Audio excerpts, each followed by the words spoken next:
ఏ ఊరు సార్ మీది? మాది భద్రాచలం దగ్గర పాల్వంచం. ఎట్లా ఉండే హిప్ జాయింట్ అది? అది హిప్ జాయింట్ అరిగిందన్నారు సార్. ఆపరేషన్ చేయాలని చెప్పారు. ఆపరేషన్ చేయాలంటే అది 2 lakhs అన్నారు. 2 lakhs వరకు ఖర్చు అవుతుంది. మా మిస్సెస్ వాళ్ళ మావయ్య గారు ఇక్కడే సిరిసిల్ల, అతనికి తగ్గింది కదా అని చెప్పింది. నేను నమ్మలేదు.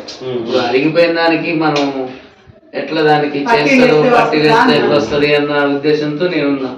కాబట్టి ఇప్పుడు మంచి రిజల్ట్ ఉంది నాకు. 2 weeks లో కొంచెం నాకు 50% మాక్సిమం కొంచెం కవర్ అయింది. లేకుంటే కాలు ఇట్లా సైడ్ పడేది. ఇప్పుడు నడవస్తుంది. ఇప్పుడు ఫ్రీగా ఉంది. భద్రాచలం నుంచి ఇక్కడ మినిమం 7 hours పడుతుంది. కాకపోతే రిస్క్ అయినా ఇక్కడ ప్రాబ్లం సాల్వ్ సొల్యూషన్ దొరుకుతుందని ఇంత దూరం రావడం జరుగుతుంది. కూర్చుంటే లేచే పరిస్థితి లేదు. ఏదిగా కుర్చీలో కూర్చోలేదు. ఇప్పుడు నిలబడి ఉంటే మళ్ళీ లాగుతుండే. అయితే హాస్పిటల్కి వెళ్తే ఆపరేషన్ చేయాలని చెప్పారు. మా మిస్సెస్ వాళ్ళ చుట్టాల వాళ్ళకి తగ్గిందని చెప్పేసి ఇక్కడ ఉన్నారు ఎల్లారెడ్డిపేటలో అంటే ఇక్కడికి వచ్చింది. ఎవరు? మురళి గారండి.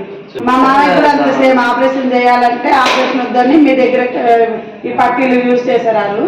వాళ్ళకు కూడా తగ్గింది అన్నారు. నేను కూడా మళ్ళీ మా వారికి కూడా సేమ్ ఇదే పొజిషన్ లో ఆపరేషన్ అవుతుంది అంటే ఆపరేషన్ వద్దని ఇక్కడ దాకా తీసుకొచ్చిన. రానన్నారు ఫస్ట్, అయితే అయిందిలే అని చెప్పి ఇక్కడ దాకా తీసుకొచ్చి ఇప్పుడు 2 weeks అవుతున్నాయి. ఇంకో 2 weeks ఉన్నాయి కదా.